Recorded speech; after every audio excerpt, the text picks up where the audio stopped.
YSR Congress party అధినేత YS Jaganmohan Reddy గతంలో కమ్మ సామాజిక వర్గానికి చెందినటువంటి అధికారులను టార్గెట్గా చేశారని, అయితే ఇప్పుడు బీసీ సామాజిక వర్గానికి చెందినటువంటి అధికారులను టార్గెట్గా చేస్తున్నారు అనేటువంటి వార్తలు వస్తూ ఉన్నాయి.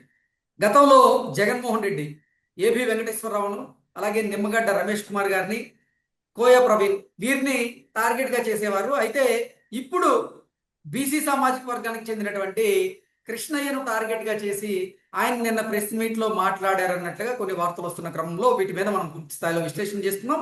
ప్రస్తుతం మనతో పాటున్నారు ప్రముఖ రాజకీయ విశ్లేషకులు, ప్రముఖ సీనియర్ జర్నలిస్ట్ డివిఎస్ గారు. వారితో మాట్లాడు. సార్ నమస్తే. సార్ నమస్తే. సార్, వైసీపీ అధినేత జగన్మోహన్ రెడ్డి గతంలో కమ్మ సామాజిక వర్గానికి చెందినటువంటి అధికారులను టార్గెట్ గా చేసుకున్నారని, అందులో భాగంగా ఏబి వెంకటేశ్వరరావు గారిని, నిమ్మగడ్డ రమేష్ కుమార్ గారిని, అలాగే కోయ ప్రవీణ్ వీరిని టార్గెట్ గా చేసుకుని మాట్లాడారని, అయితే ఇప్పుడు బీసీ సామాజిక వర్గానికి చెందినటువంటి అధికారులను కూడా ఆయన టార్గెట్ గా చేసుకుని మాట్లాడుతున్నారు. ఫర్ ఎగ్జాంపుల్, నిన్న జగన్మోహన్ రెడ్డి పెట్టినటువంటి ప్రెస్ మీట్ లో భాగంగా కృష్ణయ్య మీద ఆయన టార్గెటెడ్ గా మాట్లాడాడు అన్నట్లుగా కొన్ని వార్తలు వస్తూ ఉన్నాయి. ఏంటి సార్, వీటిని ఎలా చూడాలంటారు? జగన్ 2.0 అంటే ఇదేనా? ఓకే. ఇప్పుడు జగన్ 1.0లో మీరు చెప్పినాయి ఏది? టార్గెట్ కమ్మ ఐఏఎస్ లేకపోతే ఐపీఎస్. ఓకే. నిమ్మగడ్డ రమేష్ కుమార్ని మరి చంద్రబాబు సామాజిక వర్గం అనేవాడు. ఆయన ఏంటి? ఎన్నికల సంఘం ప్రధాన అధికారి. ఆయన రాజశేఖర రెడ్డి హయాంలో ఈ ఆరోగ్య శాఖ ప్రిన్సిపల్ సెక్రటరీగా పనిచేశాడు. అంటే కులం కళ్ళతో చూడటం, చూపించటం జగన్మోహన్ రెడ్డికి ఉన్నటువంటి నైజ గుణం. ఏది? ఇప్పుడు కోయ ప్రవీణ్ని అదే టార్గెట్ చేస్తాడు. లేకపోతే ఏబి వెంకటేశ్వరరావు మీకు తెలుసు, ఆయన అసలు మామూలుగా నరకం చూపించారు. 5 ఏళ్ళు ఆయన అసలు విధులకి గైర్హాజరు చేయించారు. అసలు రాలేదు. Suspension suspension suspension. చివరికి రిటైర్మెంట్ రోజు ఆయన జాయిన్ అవ్వాల్సి వచ్చిన పరిస్థితి. ఇది కూడా కోర్టు ఆదేశాలు, అక్కడ ఉన్నటువంటి డిఓపిటి ఆదేశాలు. ఇక విధి లేని పరిస్థితుల్లో రిటైర్మెంట్ రోజు మాత్రం తీసుకున్నారు. ఆ రోజు సిబ్బంది మొత్తం ఆయన ఊరేగించారు, మెడలపై ఎత్తుకుని తీసుకెళ్లారు. ఇప్పుడు ఏంటి? ఇప్పుడు మీరు చెప్తోంది, ఇప్పుడు తాజాగా నిన్న ప్రెస్ మీట్ లో కృష్ణయ్య గారిని ఉద్దేశించి ఆయన మాటలు. ఎవరా కృష్ణయ్య? ఇప్పుడు పి కృష్ణయ్య ఆయన ఏంటి? గతంలో మరి ఐఏఎస్ అధికారిగా సేవలు అందించారు. టిటిడి బోర్డు ఈఓగా పనిచేశాడు. రాజశేఖర రెడ్డి హయాంలో ఆయన కలెక్టర్లుగా పనిచేశాడు, మహబూబ్ నగర్ జిల్లా, అనేక జిల్లాలు. ప్రిన్సిపల్ సెక్రటరీగా పనిచేశాడు. అట్లాంటి రిటైర్డ్ ఐఏఎస్ని మరి వాడంటాడు, వీడంటాడు. వాడి బంధువు ఈ గోపీనాథ్ జెట్టి అంటాడు. అంటే నీ తండ్రికి నచ్చిన అధికారులు నీకు నచ్చరా? ఓకే. ఇదే నిమ్మగడ్డ రమేష్ కుమార్తో, ఇదే ఏబి వెంకటేశ్వరరావుతో, లేకపోతే ఇదే కృష్ణయ్యతో నీ తండ్రి ఎలా పనిచేయించుకున్నాడు ఆ రోజు రాజశేఖర రెడ్డి ముఖ్యమంత్రిగా? ఆయన అన్నాడు ఈ మాటలు. ఇప్పుడు రాజశేఖర రెడ్డి నోటేమట ఐఏఎస్లను ఐపీఎస్లను ఉద్దేశించి వాడు వీడు అనే పదాలు విన్నావా? ఏమిటి అహంభావం? ఇది కదా పాలెగాడి సంస్కృతి అంటే. అందుకు కాదు నిన్ను పాలెగాడు అనేది. ఓకే. అప్పుడు నక్సలైట్లు, మావోయిస్టులు ఈయన మీద ఒక పెద్ద పుస్తకం వేశారు. ఏది? ఈ కడప పాలెగాళ్ళు అంటూ. జగన్మోహన్ రెడ్డి అప్పుడు పోలీస్ స్టేషన్ పైన దాడి చేయటం, ఎస్ఐని కట్టేయటం. అతను ఎవరో పులివెందుల కృష్ణ, అతన్ని ఇతని ఫ్రెండ్ ఏదో లోపల పెట్టారని. అప్పుడు హరగోపాల్ చెప్పాడు. ఏంటి? ప్రొఫెసర్ హరగోపాల్, మేము రాజశేఖర రెడ్డిని అడిగాం, ఏంటంటే మీ అబ్బాయి చిన్నప్పుడే కనీసం కంట్రోల్లో పెట్టుకోండి అంటే ఆయన ఒకటే మాట అన్నాడు, మా వాడికి కొద్దిగా మీ లక్షణాలు వచ్చినట్టున్నాయి, పౌర హక్కుల కోసం పోరాటం చేస్తున్నాడనో ఏదో అన్నాడు అని. నవ్వలేక ఆయన ఏడవలేక నవ్వినట్టుగా. ఇప్పుడు ఒకటి ఇక్కడ నిన్న కృష్ణయ్య గారి పైన ఇతను చేసిన వ్యాఖ్యలు, భువనేశ్వరి మేడంతో ఆయన ఫోటో చూపించి ఆ ఎన్టీఆర్ ట్రస్ట్ లో ఏదో ఫంక్షన్, ఆ సిఇఓ రాజేంద్ర కుమార్ కూడా ఉన్నాడు. ఇప్పుడు ఏంటి? ఇప్పుడు ఆయన ఐఏఎస్ గా చేశాడు, చంద్రబాబు దగ్గర పనిచేశారు, ఆయనతో ట్రావెల్ చేశారు, ఏపీ ఐఐసిసి చైర్మన్ గా పనిచేశాడు 2014-19లో. రోజా కూడా చేసింది కదా ఈయన హయాంలో. ఆయన పైన ఏమన్నా ఆరోపణలు విన్నారా? పేపర్లో చూసారా? ఇప్పుడు ఒకటి, ఇతను నిన్న ప్రెస్ మీట్ పెట్టిన ఉద్దేశం ఏంటి, మాట్లాడిన మాటలు ఏంటి? గోపీనాథ్ జెట్టి ఆయన విమర్శించాలనుకుంటే ఆయన ఏమైనా తప్పు చేస్తే విమర్శించు. ఏం తెలుసు నీకు గోపీనాథ్ జెట్టి గురించి? ఉమ్, అతను longest served CVSO, chief vigilance security officer టీటీడీలో. ఆయన కన్నా ఎవరు ఎక్కువ కాలం చేయలేదు. అందుకని ఆయన పెట్టారు సిట్లో. ఉమ్, తిరుపతి దేవస్థానంలో ఇప్పుడు ఈ కమాండ్ కంట్రోల్ స్టేషన్ ఉంది చూసావా, అది పెట్టింది ఆయనే. లేకపోతే అలిపిరి దగ్గర టోల్ ప్లాజా, అలిపిరి దగ్గర ఇప్పుడు యాక్చువల్గా టోల్ ఎక్కడ పెడతారు? నేషనల్ హైవేల మీద పెడతారు, ఎన్హెచ్ఏఐ మీద పెడతారు. దేశంలో ఫస్ట్ టైం ఎన్హెచ్ఏఐ మీద కాకుండా బయట పెట్టిన టోల్ ప్లాజా ఇదే. ఎక్కడ? తిరుపతిలో, మరి అలిపిరి దగ్గర. అందుకని కోపమా ఆయన పైన? ఉమ్. ఇది ఉంది కదా, ఈ సీసీ కెమెరాల సర్వేలెన్స్, ఈ ప్రాజెక్ట్ అతనే తీసుకొచ్చింది. ఓకే. ఎవరు? గోపీనాథ్ జెట్టి తిరుమల తిరుపతి దేవస్థానంలో సివిఎస్ఓగా అంత ఉమ్, సుదీర్ఘకాలం పనిచేసి అంత అవగాహన, అక్కడ పట్టు ఉన్నది కాబట్టి ఆయన నియమించారు. అది కూడా ఎవరు చెబితే నియమించారు? సుప్రీంకోర్టు. ఇప్పుడు సుప్రీంకోర్టుకి వెళ్ళింది ఎవరు? మీ బాబాయేగా. ఓకే. నాకు రాష్ట్ర ప్రభుత్వం మీద నమ్మకం లేదు, ఈ సీట్ నన్ను ఇరికిస్తుంది అన్న అప్పుడేదో భయపడ్డట్టుగా అతను సుప్రీంకోర్టులో వేసాడు సుబ్బారెడ్డి. ఉమ్, సుప్రీంకోర్టు ఏమైనా ఆదేశించింది? ఓకే, 5గురితో సిట్ వేయండి, సిబిఐ నుంచి 2 తీసుకోండి, సిఐడి నుంచి 2 తీసుకోండి, ఒకడు ఆ ల్యాబ్ ఆయన ఒకటి పెట్టుకోండి, ఆహార భద్రత ఆ పరీక్ష నిపుణుణ్ణి అంటూ ఉమ్. 5గురి సభ్యులతో సిట్ కాన్స్టిట్యూట్ చేయమన్నది ఎవరు?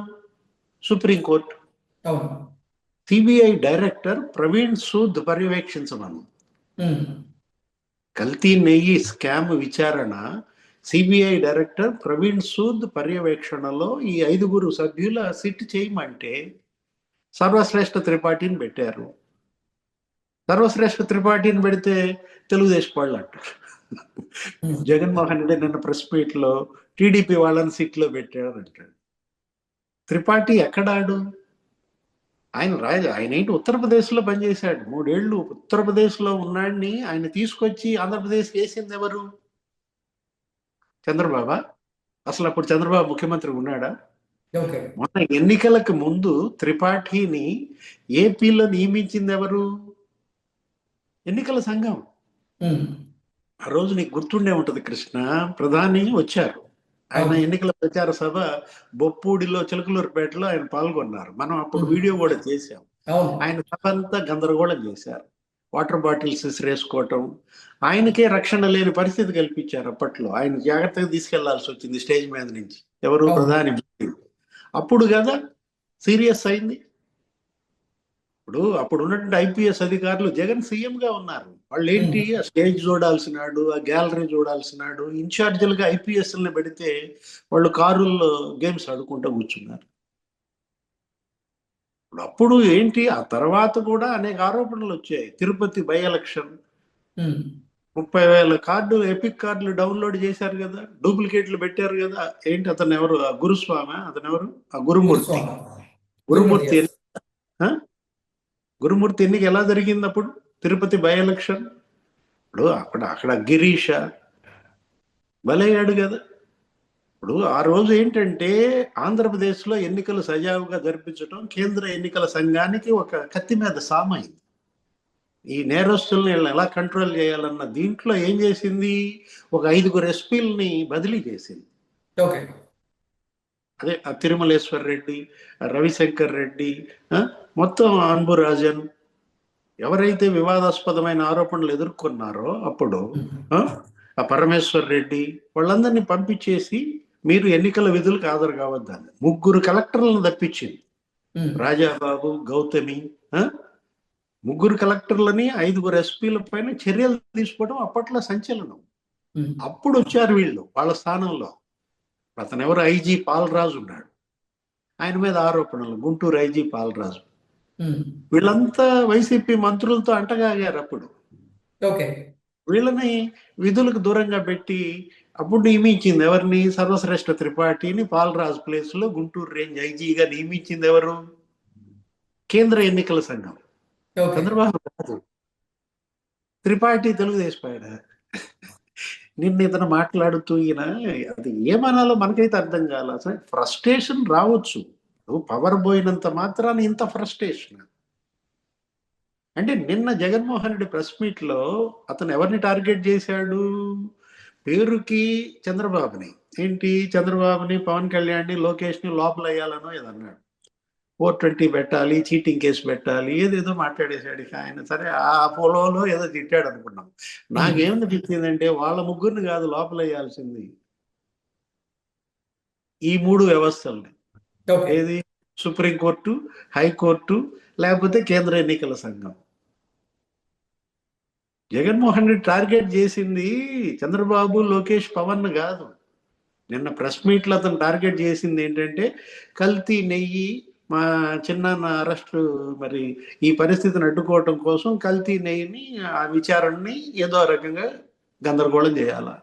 అందుకోసం ఆ సిట్ త్రిపాఠి తెలుగుదేశం అంటాడు, లేకపోతే గోపీనాథ్ జెట్టి తెలుగుదేశం అంటాడు. నీకు గమ్మత్ ఏంటో తెలుసా? వాళ్ళిద్దరు జోలికి వెళ్ళా. సిబిఐ నియమించిన వాళ్ళు ఉన్నారు చూసావా? ఆ సిట్ లో సిబిఐ జాయింట్ డైరెక్టర్ ఉన్నాడు, వీరేష్ ప్రభు. ఎందుకని మాట్లాడలా వీరేష్ ప్రభు గురించి? సిబిఐ ఎస్పీ ఉన్నాడు అందులో, ఎవరైనా మురళీ రాబ్బా. ఓకే.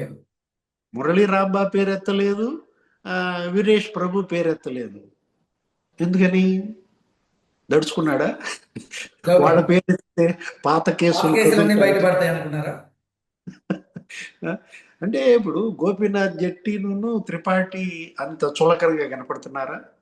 ఇప్పుడు దాని మీద ఇవాళ ఈ బీసీలంతా ఫైర్ అవుతున్నారు. ఏంటి? ఇప్పుడు కృష్ణయ్యని టార్గెట్ చేయటం, లేకపోతే గోపీనాథ్ జెట్టిని టార్గెట్ చేయటం, వాడు వీడి బంధువు అంటాం. ఆ వాడు వాడు అనే మాటలు, వాళ్ళు ఐఏఎస్లు, రిటైర్డ్ ఐఏఎస్ కృష్ణయ్య, వాడు అది కంటి. ఇప్పుడు ఒకటి ఇతరెవరు? గోపీనాథ్ జెట్టి. ఎందుకంత అక్కసు గోపీనాథ్ జెట్టి మీద? ఇవాళ అతను విశాఖ రేంజ్ ఐజీగా ఉన్నాడు, ఇటు సిట్ లో పనిచేస్తున్నాడు, అక్కడ గంజాయి ఉక్కుపాదం మోపుతున్నారనా? రవికృష్ణ, గోపీనాథ్ జెట్టి వాళ్ళ ఉత్తరాంధ్రలో, విశాఖలో, మొత్తం రాష్ట్ర వ్యాప్తంగా గంజాయి దాడులు, వాళ్ళని రూట్అవుట్ చేస్తున్నారని అక్కస. ఇప్పుడు జగన్మోహన్ రెడ్డి గోపీనాథ్ జెట్టిని టార్గెట్ చేయటం వెనక నాకు ఒకటే కనపడుతుంది. అప్పుడు రెడ్ శాండల్ స్మగ్లర్ ఒకడు ఉన్నాడు, ఏంటి? ఆ కొల్లం గంగిరెడ్డి. అతను విదేశాలకు పారిపోయాడు. 2014లో చంద్రబాబు సీఎం కాగానే జంప్. ఆ పారిపోయినాడిని పట్టుకొచ్చారు. అప్పుడు విదేశాల్లో ఉన్నాడిని, అప్పుడు ఏంటి ఆ మాల్దీవులో ఎక్కడో దొరికినట్టున్నాడు. అక్కడ ఆ న్యాయస్థానాలను ఒప్పించి విమానంలో అతను పట్టుకొచ్చి అతను జైల్లో పెట్టారు. అదే కక్ష. గోపీనాథ్ మీద ఇతనికి అక్కస ఏంటి? నాకు అదే అక్కడ అర్థమవుతోంది. ఇప్పుడు ఈ దెబ్బకి ఇప్పుడు యాదవ సంఘాలన్నీ వాళ్ళ ధ్వజమెత్తుతున్నాయి. ఇప్పుడు బీసీలంతా ఇక దిష్టి బొమ్మలు తగలేస్తున్నారా? లేనిపోయింది కొని తెచ్చుకోవటమే అనమాట ఇదంతా కూడా. Okay sir, thank you so much.